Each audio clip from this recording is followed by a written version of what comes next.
वास्तु मंडल के निर्माण एवं वास्तु पूजन की संक्षिप्त विधि। सूत जी कहते हैं, ब्राह्मणों, अब मैं वास्तु मंडल का संक्षिप्त वर्णन कर रहा हूं। पहले भूमि पर अंकुरों का रोपण करके भूमि की परीक्षा कर लें। तदनंतर उत्तम भूमि के मध्य में वास्तु मंडल का निर्माण करें। वास्तु मंडल के देवता 45 हैं। उनके नाम इस प्रकार हैं: शिखी, पर्जन्य, जयंत, कुलिशायुध, सूर्य, सत्य, वृष, आकाश, वायु, पूषा, वितत, गुहा, यम, गंधर्व, मृगराज, मृग, पृतगण, दौवारिक, सुग्रीव, पुष्पदंत, वरुण, असुर, पशु, पाश, रोग, अहि, मोक्ष, भल्लाट, सोम, सर्प, अदिति, दिति, अप, सावित्र, जय, रुद्र, अर्यमा, सविता, विवस्वान, विबुद्धि, मित्र, राज्यक्षमा, पृथ्वीधर, आपवत्स तथा ब्रह्मा। इन 45 देवताओं के साथ ही वास्तु मंडल के बाहर ईशान कोण में चरकी, अग्नि कोण में विदारी, नैकृत्य कोण में पूतना तथा वायव्य कोण में पाप राक्षसी की स्थापना करनी चाहिए। मंडल के पूर्व दिशा में स्कंद, दक्षिण में अर्यमा, पश्चिम में जृंभक तथा उत्तर में पिलीपिक्ष की स्थापना करनी चाहिए। इस प्रकार वास्तु मंडल में 53 देवी देवताओं की स्थापना होती है। इन सभी का अलग अलग मंत्रों से पूजन करना चाहिए। मंडल के बाहर ही पूर्वादि 10 दिशाओं में 10 दिक्पाल देवताओं इंद्र, अग्नि, यम, निकृति, वरुण, वायु, कुबेर, ईशान, ब्रह्मा तथा अनंत की भी यथा स्थान पूजा कर उन्हें नैवेद्य निवेदित करनी चाहिए। वास्तु मंडल की रेखाएं श्वेत वर्ण से तथा मध्य में कमल लाल वर्ण से अनुरंजित करना चाहिए। शिखी आदि 45 देवताओं के कोष्ठकों को रक्तादि रंगों से अनुरंजित करना चाहिए। गृह, देव मंदिर, महाकूप आदि के निर्माण में तथा देव प्रतिष्ठा आदि में वास्तु मंडल का निर्माण कर वास्तु मंडलस्थ देवताओं का आवाहन कर उनका पूजन आदि करना चाहिए। पवित्र स्थान पर लिपि पुती 1.5 हाथ के प्रमाण की भूमि पर पूर्व से पश्चिम तथा उत्तर से दक्षिण 10-10 रेखाएं खींचें। इससे 81 कोष्ठक के वास्तुपद चक्र का निर्माण होगा। इसी प्रकार 9-9 रेखाएं खींचने से 64 पद का वास्तु चक्र बनता है।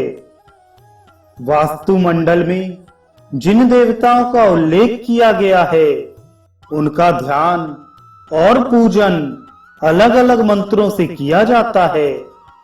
उल्लिखित देवताओं की तुष्टि विधि के अनुसार स्थापना तथा पूजा करके हवन कार्य संपन्न करना चाहिए।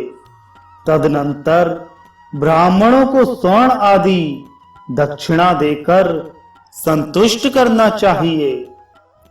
वास्तु यागादि में एक विस्तृत मंडल के अंतर्गत योनि तथा मेखलाओं से समन्वित एक कुंड तथा वास्तु वेदी का विधि के अनुसार निर्माण करना चाहिए।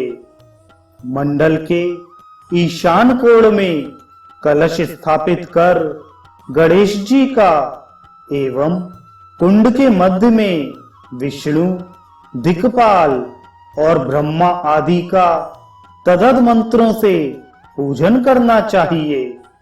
प्राणायाम करके भूत शुद्धि करें। तदनंतर वास्तु पुरुष का ध्यान इस प्रकार करें। वास्तु देवता श्वेत वर्ण के 4 भुजा वाले शांत स्वरूप और कुंडलों से अलंकृत हैं। हाथ में पुस्तक, अक्षमाला, वरद एवं अभय मुद्रा धारण किए हुए हैं। पितरों और वैश्या नर से युक्त हैं तथा कुटिल भ्रू से सुशोभित हैं। उनका मुख भयंकर है, हाथ जानु पर्यंत लंबे हैं। ऐसे वास्तु पुरुष का विधि के अनुसार पूजन कर उन्हें स्नान कराएं। वास्तुष्पते, यह वास्तु देवता के पूजन का मुख्य मंत्र है। पूजा की जितनी सामग्री है उसे प्रोक्षण द्वारा शुद्ध कर लें। आसन की शुद्धि कर गणेश, सूर्य, इंद्र और आधार शक्ति रूप पृथ्वी तथा ब्रह्मा का पूजन करें। तदनंतर हाथ में श्वेत चंदन युक्त श्वेत पुष्प लेकर विष्णु रूप वास्तु पुरुष का ध्यान कर उन्हें आसन, पाद्य, अर्घ्य, मधुपर्क आदि प्रदान करें और विविध उपचारों से उनकी पूजा करें। विद्वान ब्राह्मण को चाहिए कि कुंड और वास्तु वेदी के मध्य में कलश की स्थापना करे। कलश में पर्वत के शिखर, गजशाला, वल्मीक, नदी संगम, राजद्वार, चौराहे तथा कुश के मूल की यह 7 प्रकार की मिट्टी छोड़ें। साथ ही उसमें इंद्रवल्ली अर्थात परिजात, विष्णु क्रांता अर्थात कृष्ण शंख पुष्पी, अमृति, खीरा, मालती, चंपक तथा ककड़ी इन वनस्पतियों को छोड़ें। नीम के पत्रों से कलश के कंठ का परिवेष्टन करें और कलश के मुख में फणाकार रूप में 5 पल्लवों की स्थापना करें। उसके ऊपर श्रीफल, बीजपुर, नरिकेल, दाड़िम, धात्री तथा जम्बू फल रखें। कलश में स्वर्ण आदि 5 रत्न छोड़ें। गंध, पुष्पादि पंचोपचारों से कलश का पूजन करें। कलश में वरुण का आवाहन करें। कलश का स्पर्श करते हुए उसमें समस्त समुद्री तीर्थों, गंगादि नदियों तथा पवित्र जलाशयों आदि के पवित्र जल की भावना कर उनका आवाहन करें। कलश स्थापन के अनंतर तिल, चावल, मधवाज्य तथा दही, दूध आदि से यथाविधि वास्तु होम करें। वास्तु हवन के समय वास्तु देवता के मंत्र का जप करें। अनंतर वास्तु मंडल के समस्त देवताओं को पायसान, क्रशरान आदि पृथक पृथक क्रमशः बलि निवेदित करें।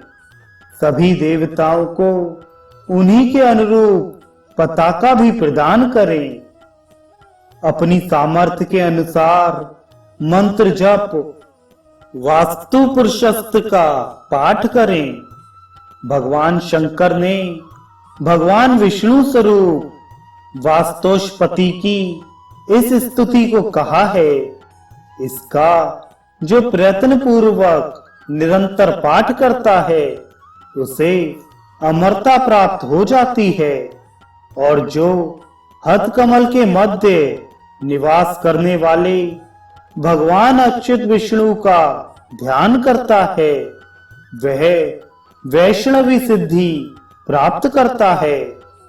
यज्ञ कर्म की पूर्णता में आचार्य को पयसनी गौ तथा स्वर्ण दक्षिणा में दें। अन्य ब्राह्मणों को भी स्वर्ण प्रदान करें। प्रजापत्य और शिष्टकृत हवन करें। आचार्य और ऋत्विज मिलकर यजमान पर कलश के जल से अभिषेक करें। पूर्णाहुति देकर भगवान सूर्य को अर्घ्य प्रदान करें। ब्राह्मणों की आज्ञा लेकर यजमान घर में प्रवेश करे। अनंतर ब्राह्मण भोजन कराए। दीन, अंध और कृपणों का अपनी शक्ति के अनुसार सम्मान करे। फिर अपने बंधु बांधवों के साथ स्वयं भोजन करे। उस दिन भोजन में दूध, कसैले पदार्थ, भुने हुए शाक तथा करेला आदि निषिद्ध पदार्थों का उपयोग ना करे। शालियन्न, मूली, कटहल, आम, मधु, घी, गुड़, सेंधा नमक के साथ बिजौरा नींबू, बद्री फल, धात्री फल एवं तिल और मरीच आदि से बने पदार्थ भोजन में प्रशस्त कहे गए हैं।